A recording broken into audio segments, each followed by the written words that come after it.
Joe Crane is well known and respected in the Stockton community for his years in the banking industry, as well as his involvement in the nonprofit community. Giving back is something he learned from his parents as a young boy. At Christmas time one time, we got our presents, and we opened our presents, and then our parents made each of the 5 of us, there were 5 children in my family, made each of the 5 of us take one present, put it in the car, and we went out into a farm country and had to give that present to a child that wasn't as fortunate as we were. Joe has not only contributed locally, but has been instrumental at its alma mater, St. Mary's College of California.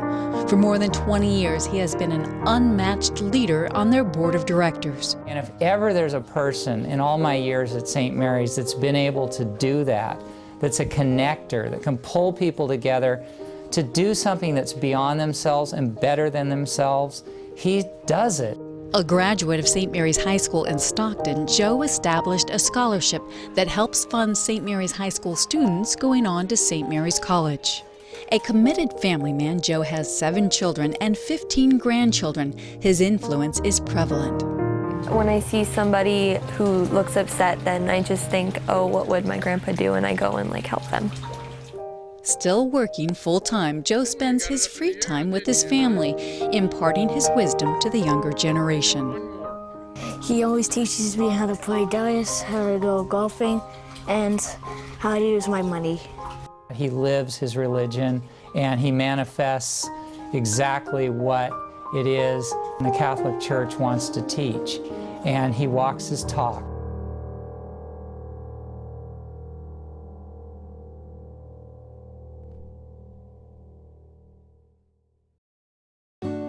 For a long time, I guess you could say we were full-time volunteers. For Charles and Hetty Harding, the last few decades have been spent volunteering. Once they had retired and could be immersed in their volunteering, that was the happiest years.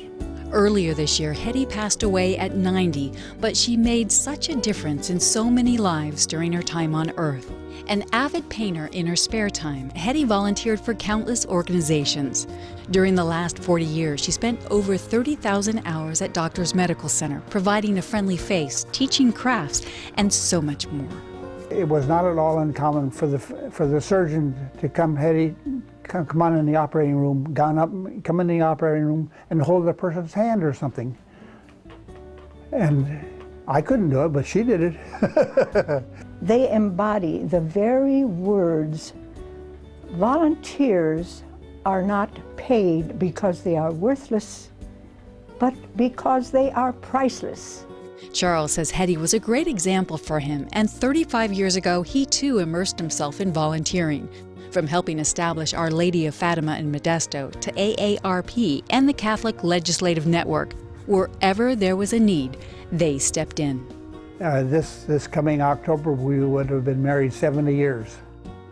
And so, you know, she had plenty of time to train me. However, she said that she was still trying to teach me.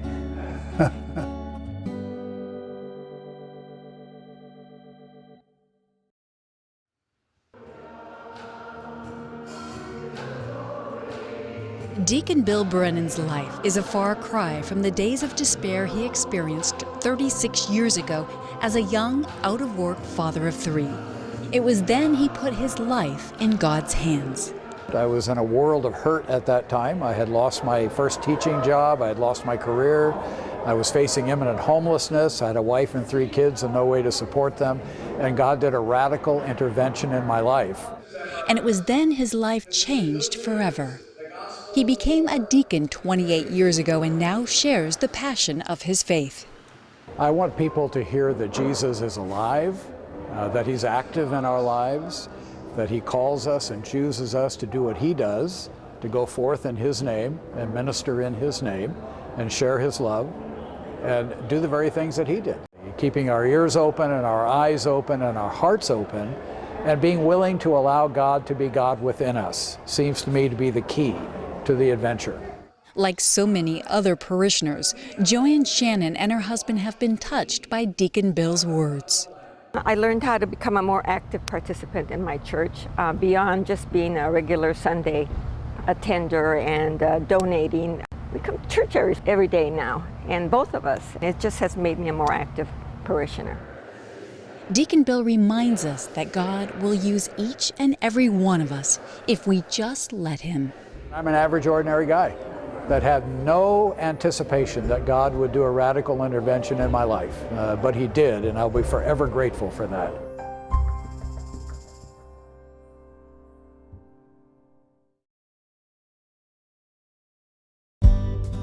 My religion is my faith, is a way of life. It's what we're about.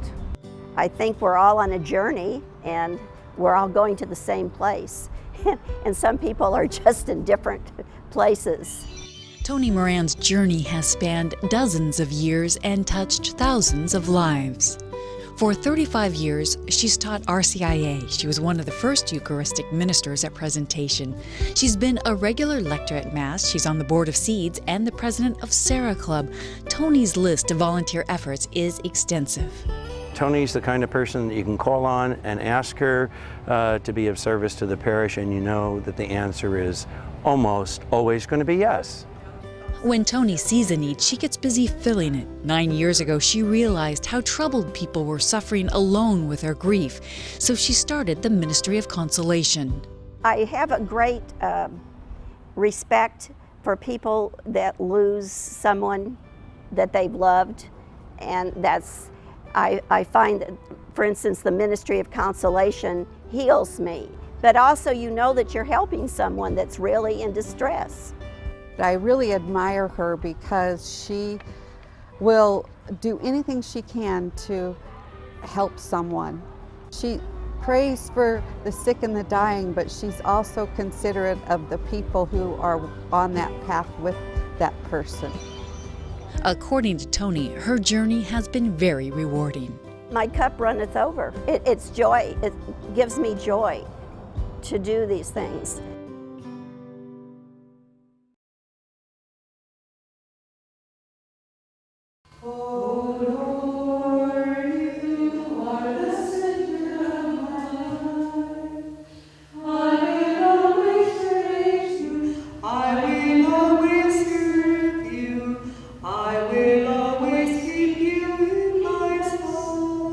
Sister Regina Alonzo is one of 12 cloistered nuns with the Sisters of the Cross of the Sacred Heart of Jesus in Modesto.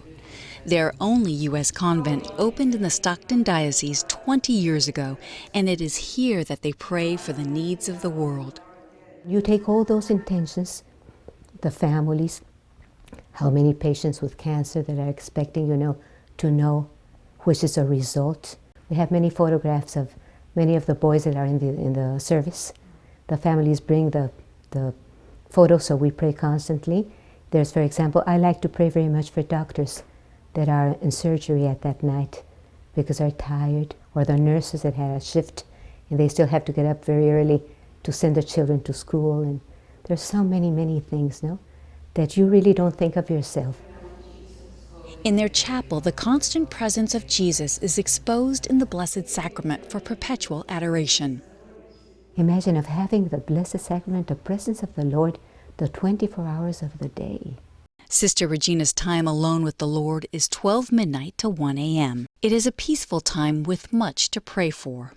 As long as the Lord is there, as long as we have priests to pray for, and the needs of the world, because, here the world, the church, and the situation of the ups and downs, joys and sorrows of the society need constantly, someone that backs them up. The world is in my heart. That's the reason why I am a contemplative, because I can carry the world in my heart and take it to the Lord. Sister Regina has been a contemplative nun with the Sisters of the Cross for more than 46 years. She loves her vocation and says it gives her so much joy. I didn't come here to pray for me. I came to pray for all of you and your needs, even if you don't know it, even if you don't want to, even if you ignore it. I have a mission here for the world.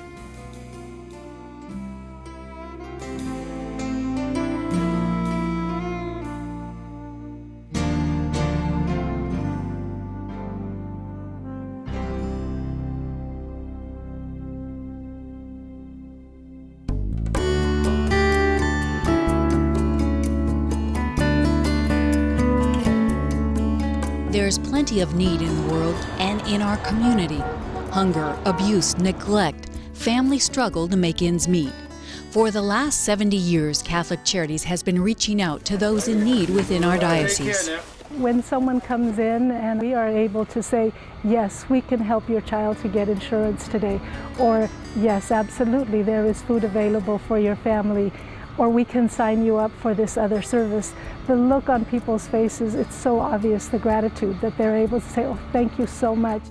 Catholic Charities provide services to low-income families and vulnerable seniors. 26 different programs are currently serving over 70,000 people of all ages, faiths, and ethnic groups within the Diocese of Stockton's 6-county area. Through the Senior Homemaker program, workers visit the elderly for light housekeeping, meal preparation, and loving care. The Children's Health Initiative helps low-income families obtain health insurance for their children.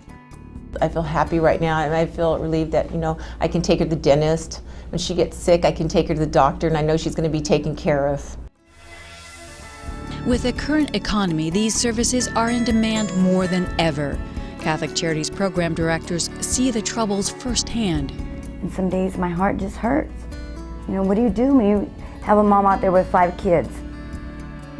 With your support, Catholic Charities can continue to provide help for today and hope for tomorrow.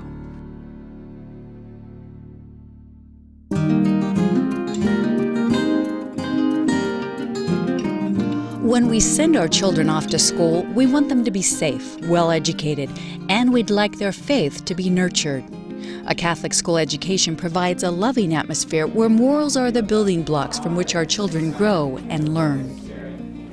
Each child has that right to a Catholic education, and there are times, especially in this economy, that they really could not afford it otherwise, and they have the potential to move forward and reach their goals and their dreams.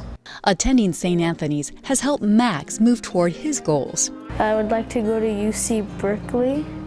I would like to be in the law enforcement. Seeds was formed to ensure money would not be an obstacle to a faith-based education. Families get assistance with Catholic school tuition through this nonprofit corporation. For the current school year, Seeds provided more than $158,000, awarding tuition assistance to 178 students who might not otherwise have been able to attend Catholic school.